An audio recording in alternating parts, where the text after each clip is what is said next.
Hello, my name is Brian. Welcome to the Worship Tutorials Beginner Guitar Lesson course. Today we're going to talk about how to change your guitar strings. And if you're on YouTube watching this video and you'd like to learn how to play guitar from beginning to end, having never played a guitar to playing full songs, hit the link below or maybe up here somewhere and it'll take you to Worship Tutorials. You can sign up for the course completely free. But in this video, we're going to talk about changing the strings on an acoustic guitar. I'm assuming most of you are probably playing an acoustic. If you're playing an electric, it works roughly the same way.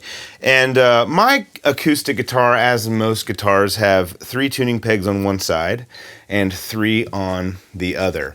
Now, to learn this lesson, it's pretty important that you know how to tune a guitar, which is the previous lesson, and also the string names. So that's 1 or 2 back. So I would encourage you, if you don't know how to do those things, to go to the site and check out those lessons and get good at tuning and memorize those string names, because it's going to be important. Now, there is not just one tried and true way that everyone says this is the way you restring an acoustic guitar or a guitar with this style tuning peg, but I'm going to show you the method that I was taught and the method I use that has served me well for however long I've been, 20 years or so that I've been playing guitar. And it's the one that I see most people using, but like I said, there are other ways to restring your guitar. So this isn't the only way, but this is the way that I do it. Now, the first thing that I want to talk about is typically I don't remove all the strings at the same time. That is perfectly fine to do that. There are people who say that you shouldn't do that. I disagree with them, and they say that it could hurt the neck or something, but I don't believe that to be true. I like to take one string off and string it up at a time. Now, if you take all the strings off, it lets you clean your guitar up, which is nice because there's nothing in the way. But I kind of like, every time I change the strings, I kind of try and clean it up underneath that string as I go. So the method that I use is I'll take the low E string off and put a low E string back on. Now, let's talk about tools, first of all. So we're going to talk about strings a little bit, and we're going to talk about this tool right here. So these are the strings that I like to use for acoustic guitar. They are Elixirs. I like the Polyweb strings. It really doesn't matter what kind of strings you use. If you want to know more about how my feelings about strings are, there's a video that I will link below to and at Worship Tutorials where I talk about picks and strings and kind of what I like as far as picks and strings go. Elixirs aren't the cheapest strings on the market. In fact, they're probably some of the most expensive, but I like them. I feel like they last a lot longer than non-coated strings, and I like them better than other coated strings that I've tried as well. So these are my pick. What does matter, though, is the gauge of string that you use. So on acoustic guitar, I like to play with what they refer to as light strings. You will often hear people use a number, 10, 12, 13, something like that. What they're referring to is the width of the high E string, and it's 0.012 inches in this case. So 0.012 inches on the high E string would be called 12s. So I like to play 12s, which are also known as lights. Now, if you change the gauge of the string, like if I have 12s on this guitar and I move up to 14s, say somewhere toward more of a medium heavy string, it's going to put different tension on the neck of this guitar, which is going to cause it to go sort of out of adjustment, and you might need to make a truss rod adjustment or something like that. So when I say that this matters, the string gauge, the only thing that I think is important is that you stick with the same gauge that's already on your guitar. If you don't know what is on your guitar already, that's fine. I recommend, especially for a beginner, I recommend going with lights, with 12s. They're just a little easier to play, and I have tried medium strings, which would be like 13s, and I don't see any difference in the tone. They are a little stiffer and harder to press down, which can be discouraging for you if you're just starting out. So I like lights, 12s, but any string that you find, not any string, but most strings that you find will be fine. I like Elixirs. If you want a little bit cheaper option, I would go with the D'Addario acoustic strings. Or electric strings. They're a cheaper option. They're not coated. Okay, so in my case, all the strings are packaged individually, and they have numbers next to them, and this is how thick they are in inches. So this is 0.012, 0.016, and so on. 0.024, 0.032, 0.042, 0.053. So what you need to know is what is the E, A, D, G, B, and E string, which is why it's important to know the string names. Typically on the back of the package, it will tell you. So this one tells me that the high E, the first string down here, is 0.012. I like to start from the low E though when I restring. So the sixth string, or the low E, is the 0.053 string. So it's pretty simple. You just take this string and replace this string with it. Now to take the string off, you can do a couple things. Some people like to just cut them. I don't like to do that. I like to unwind them and take them off. So that's where this string winder tool comes into place. And this tool also has a cutting tool on it, which I really like. This is a Planet Waves string winder. I have used these for years. I highly recommend them for changing strings. They're just a great little tool. So you see this right here, this end kind of goes in over the tuning peg, and then you can just turn it real fast. It's much, much faster than doing it by hand. Do not do it by hand. You will waste so much time. Go buy one of these. I don't know how much they are. I'll link to them below. You can certainly get cheaper little peg winders, and they work too. I like this because it has a cutting tool on it. You'll see where that comes in a little bit. So I'm going to switch to the camera above so you can kind of see what I'm doing below me. So we're going to start with this low E string. And to take it off, typically you turn it this way. But it's always important to check before you do these things. So pluck the string and then turn the tuning peg. And if you hear it go down, that's the direction you want to go. Okay? So now we take our tuning or our peg winder and we just turn it down.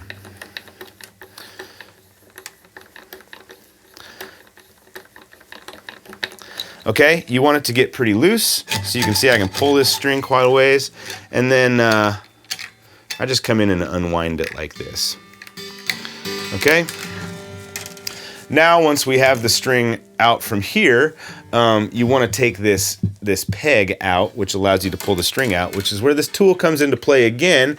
It has a bit of a notch on the top of it, as you can see, and that's so you can get under these string pegs, and you can kind of pull it out. You don't have to pull very hard, and you shouldn't have to pull very hard, and the string comes out. So we have removed the low E string.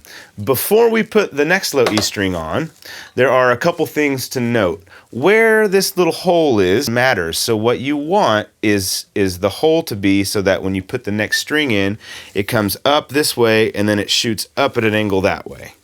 So this way and then that way. Again, coming in here and then up here. So the hole needs to be lined up so that the string is going to come in and it's kind of like this, if that makes sense. So if you look at it down the neck, the hole should be kind of toward the inside, you know, pointing that way. I don't like to have it straight on. I like to kind of turn it a little more in, okay? So now what we're going to do is we're going to feed the string through there. So the next step is to grab your low E string. In my case, it's the 0.053 inch string. Pull it out of the package. Let it kind of unwind. Most of them are kind of wound in a circle. The first thing you want to do is feed it down into the bridge. So most of these guitars will have this string peg right here, and it kind of forces it down in. If you notice, this peg has a bit of a groove in it. So what happens is when it sits in there, the peg kind of sits like that. I don't know how well you can see that, but it holds the string in, which is why the string has a ball on the end of it, so it catches on the peg right there. Okay, so basically you put the ball of the string down. I used to think that it really mattered what direction this ball faced. It really doesn't. It doesn't matter at all because this peg is going to catch it regardless of its orientation. So you put it down and you push it in. You will kind of find a point where the peg kind of slides down onto the ball of the string. If you think about it, the ball actually kind of sits inside this peg just a little bit. So you'll feel it when you're putting the string in. If you push that peg down, and then I kind of like to push it down so it's in there pretty firm, and then I like to pull the string so the string will kind of move inside of there. I pull it up so it doesn't come out anymore. And you don't have to use a lot of force. In fact, you shouldn't use a lot of force, but it should be held in there pretty securely. Okay, so the next step is to feed this end of the string through the peg head, okay? And if you remember, it's gonna go into that hole so that it kind of comes at an angle like this. So it just feeds in through there, and now it's just going straight through. Now you're gonna want to leave an appropriate amount of slack. So really the goal that you're looking for is about 3 winds. So there are all kinds of different ways you can try and figure this out. You can pull it kind of straight and then say 2 to 3 peg heads of slack. I like to kind of, so I have, you know, about the right size hand so that if I hold the string here and kind of put my pinky down on it, about like that. I always just kind of think it's about like this. If you'd like to, you can kind of think of the distance away from the guitar. But one kind of good way to do it is 2 to 3 peg heads of slack. Pull it back through. Okay, so you need this much slack. Okay, the next part is probably the most difficult part when it comes to restringing a guitar, and now you're going to start wrapping it around. Now, the first thing that you want to make sure that you do is that you wrap it so that the guitar wraps this way. So when you're finished stringing it, the string should come off the guitar to the inside on both sides. So you were going to string these 3 sort of opposite, but the string comes on the inside. And so you're going to turn it this way. And if you look from down, you can see how that's going. Okay? Now, I like to do this. The first wrap I like to do, and what I do is I kind of hold it, I almost kind of kink the string there. And these thicker strings, they stay put pretty easily. The thinner strings are a little more of a hassle. So I like to hold it, and the first wind goes above the part of the string that's coming out, and then the rest of them go below. And what that does is it squeezes it down, and it makes sure that your string is not going to slip. So I'm going to grab my peg winder, and I'm going to start winding this string up. So the first wind went above the string that's sticking out, and what you'll find is this thing will kind of get caught on the other peg heads, but you can just kind of ease it out as you go. You just keep winding. So see, the first wrap went above, the other wraps are going below. All right, and then you keep going, keep going.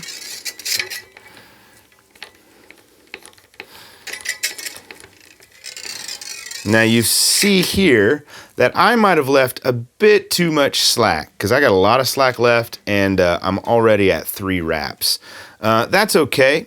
You don't want a whole bunch of slack. You'd rather have too much than too little. But you see how this nicely kind of forms a stack? If I were done at 3 wraps, that stack would be nice. Because I've kind of goofed and I've left too much slack, it's probably going to kind of start to, it's going to start to wrap sort of on top of itself. But I can feel the tension coming in. It's getting a little tighter. That's kind of ugly, but it gets the job done. Okay, so now we've got the string on the guitar, and there it is, it plays. And the first thing I like to do is tune it up to pitch. If you remember the tuning video that we did, if you hold this string on the 5th fret and play it, it's the same note as the string above it. So my note's a little flat, so I need to come up. Still a little flat, still a little flat, keep it coming.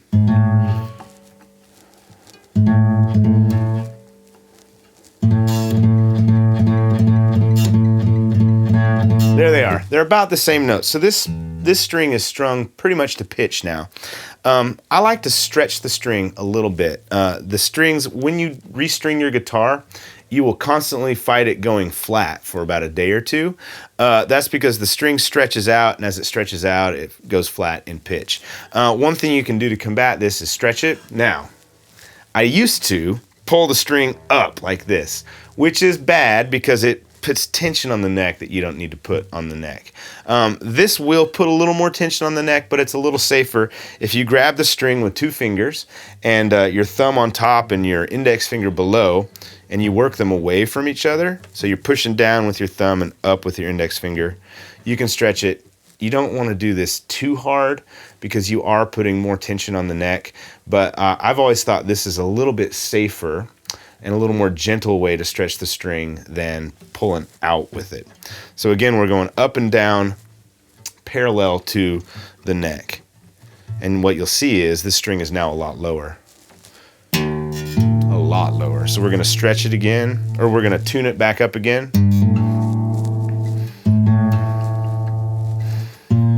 Now it's a little sharp. Now they're about the same. So you can do this little stretch out a little, maybe just a little more. Still flat. That's way sharp. You don't want to go too much when you're close to being in pitch. Okay, that's pretty close. Okay, the last thing you can do, I kind of like wait to clip all these things to the end. You can either just kind of pull it out of the way for your next string, or you can take this cutting tool and you can just clip it off. And you want to leave a little bit of slack when you cut it, so I'm going to show you up here what I'm doing. I kind of like to grab this tool and put it so that I can see a little bit of the string from the inside where I'm cutting. So I leave a little slack, just cut it off and discard. There you go. And then I like to push that little end down because especially the thinner strings can get kind of sharp. Okay? So that is one string down, and then you have 5 to go. So rather than bore you with this process over and over again, I'm just going to go to the high E string because it kind of goes the opposite way. Okay, so same process. We loosen it. Now loosening these 3 strings on the bottom side, you turn it that way, which would be exactly the opposite of this. Again, you want the string to come off the peg to the inside. Same here, to the inside. All right, once you figured out which way to do it, we just unwind like we did earlier. Off it comes, around and around and around. Once you've loosened it quite a bit, you can just unwind it from up here. And it comes out, pull the peg out, okay? Grab your new high E string. In our case, the new high E string is the .012 string. Pull it out of the package, unravel it. Again, the first thing we do is put the ball end in, push the peg down and sort of pull the string up so that it's tight, that it catches in there. The next thing we want to do is line up that tuning hole, that peg hole, remember? So you can probably see it pretty well from up top on this one. You can see that the hole is sort of at a 45-degree angle coming out this way. So the string is going to come off the fretboard, off of the nut, and at a 45-degree angle that way. Next thing we do is feed our string through the hole.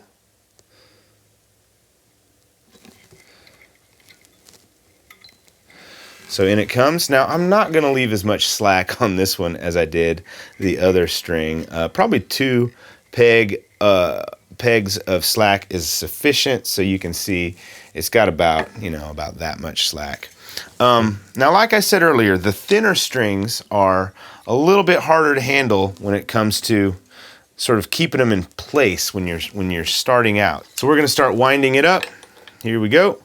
Remember, make sure that the string is winding this way. I actually started it the wrong direction. So, yep, this is the direction we want to go. I find it helps to pull the string tight. Again, the first wind is going to go above this excess string, and then the subsequent winds are going to go below it. So the first wind goes above it. So here we go. Wind, wind, wind. It's above. You can kind of see that string is not wanting to stay tight in there. But now, since we've already gone above the string, we're going to go below it. And away we go. Wind, wind, wind. All right. You can see that string kind of pulls out. That's okay. You can kind of pull it by hand, get it in there. Once you kind of get it going, it kind of tightens up. All right. So here we go. This is much better than my low E string. If you look down on the camera, you can see that I've got 3 or 4 winds on there. The first wind, again, went above the excess strings, or excess string. The next winds went below it, so that holds it in place. We're gonna, once you kind of get it a little bit tight, you don't want to keep using this thing. You want to do it by hand, because especially on these thinner strings like the high E string, you can break it if you wind it too tight. So we play the the B string underneath it on the 5th fret. That's the tune that it should be. That's the note it should be tuned to. So we're a ways off.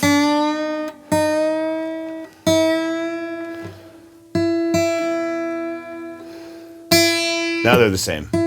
So now it's tuned to a high E. I will say on this high E string, it's the thin one, and you start to feel some tension when you're turning that. It always makes you a little bit nervous because you're worried that this string is going to snap. And I certainly have had some high E strings break as I'm restringing them and tuning them to pitch.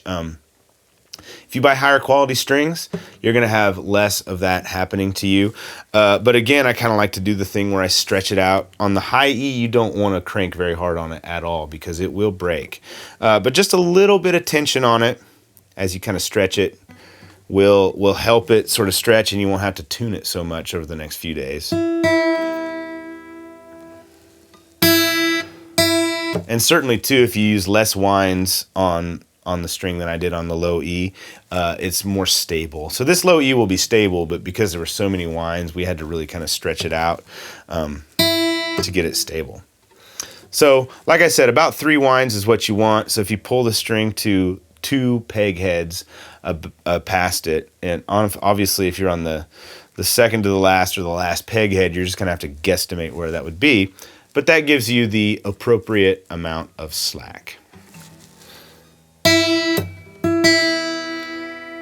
Okay, so that is how you tune the guitar. We did the low E, we did the high E, so the other strings you would just do exactly the same way. This video would be extremely long and boring to watch if I did all of them.